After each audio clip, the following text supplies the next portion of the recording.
No man's knowledge here can go beyond his experience. John Locke, 1632–1704. John Locke is traditionally included in the group of philosophers known as the British empiricists, together with two later philosophers, George Berkeley and David Hume. The empiricists are generally thought to hold the view that all human knowledge must come directly or indirectly from the experience of the world that we acquire through the use of our senses alone. This contrasts with the thinking of the rationalist philosophers, such as René Descartes, Benedictus Spinoza, and Gottfried Leibniz, who hold that in principle, at least, it is possible to acquire knowledge solely through the use of reason. In fact, the division between these two groups is not as clear-cut as is often assumed.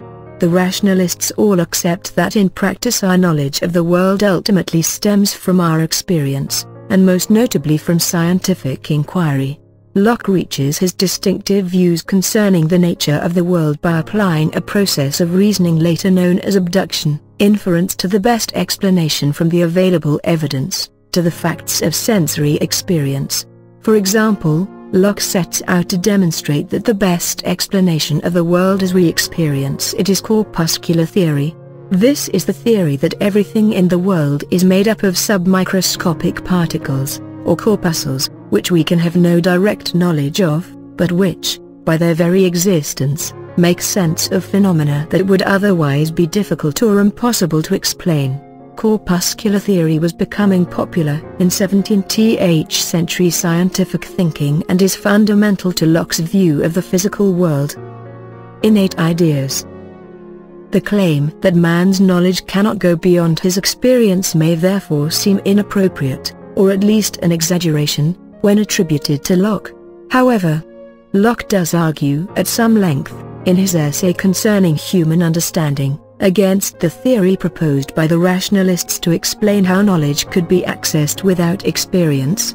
This is the theory of innate ideas. The concept that human beings are born with innate ideas, and that these can give us knowledge about the nature of the world around us, independently of anything we may experience, dates back to the dawn of philosophy.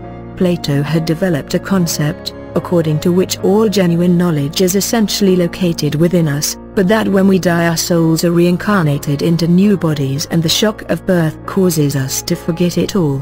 Education is therefore not about learning new facts, but about unforgetting, and the educator is not a teacher but a midwife. However, many later thinkers countered Plato's theory, proposing that all that knowledge cannot be innate and that only a limited number of concepts can be. These include the concept of God and also that of a perfect geometric structure, such as an equilateral triangle. This type of knowledge, in their view, can be gained without any direct sensory experience, in the way that it is possible to devise a mathematical formula by using nothing more than the powers of reason and logic. René Descartes, for example, declares that although he believes that we all have an idea of God imprinted in us, like the mark that a craftsman makes in the clay of a pot, this knowledge of God's existence can only be brought into our conscious mind through a process of reasoning. Locke's objections. Locke was against the idea that human beings possess any kind of innate knowledge.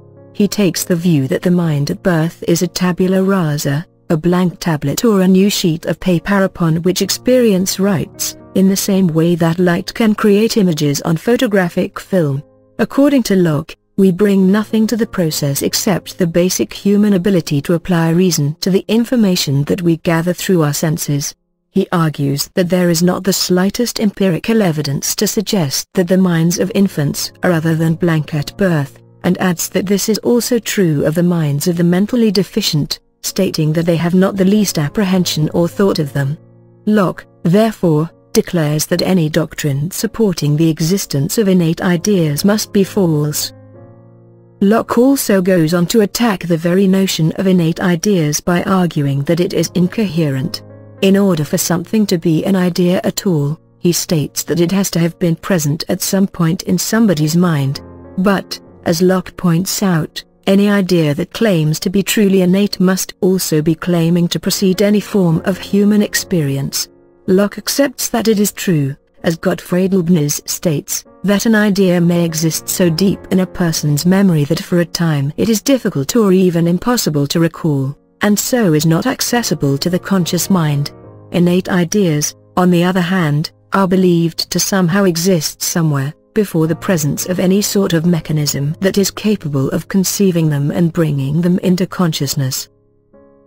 The supporters of the existence of innate ideas often also argue that as such ideas are present in all human beings at birth, they must be by nature universal, which means that they are found in all human societies at all points in history. Plato, for example, claims that everyone potentially has access to the same basic body of knowledge, denying any difference in that respect between men and women, or between slaves and freemen. Similarly, in Locke's time, the theory was frequently put forward that because innate ideas can only be placed in us by God, they must be universal, as God is not capable of being so unfair as to hand them out only to a select group of people.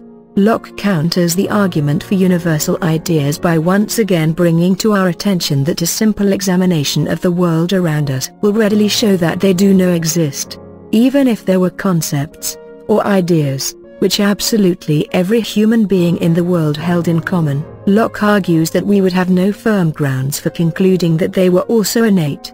He declares that it would always be possible to discover other explanations for their universality, such as the fact that they stem from the most basic ways in which a human being experiences the world around him, which is something that we all must share.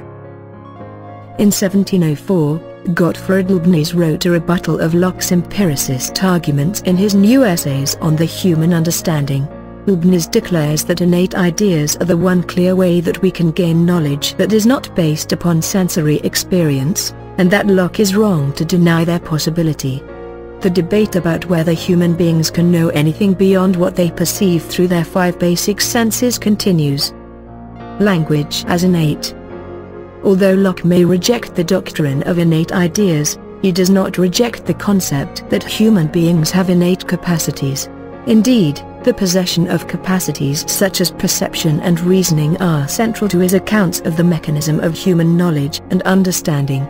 In the late 20th century, the American philosopher Noam Chomsky took this idea further when he put forward his theory that there is an innate process of thinking in every human mind, which is capable of generating a universal deep structure of language. Chomsky believes that regardless of their apparent structural differences, all human languages have been generated from this common basis. Locke played an important role in questioning how human beings acquire knowledge, at a time when man's understanding of the world was expanding at an unprecedented rate. Earlier philosophers, notably the medieval scholastic thinkers such as Thomas Aquinas, had concluded that some aspects of reality were beyond the grasp of the human mind. But Locke took this a stage further. By detailed analysis of man's mental faculties, he sought to set down the exact limits of what is knowable. John Locke.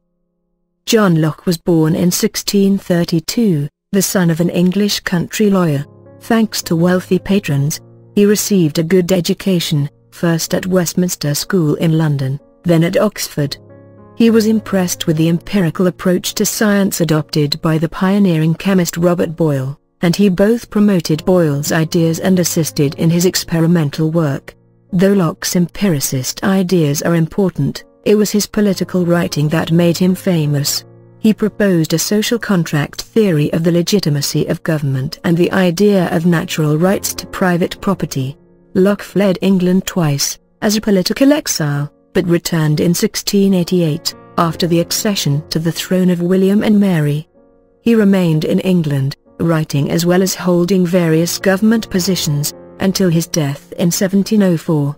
Key works: 1689, a letter concerning toleration.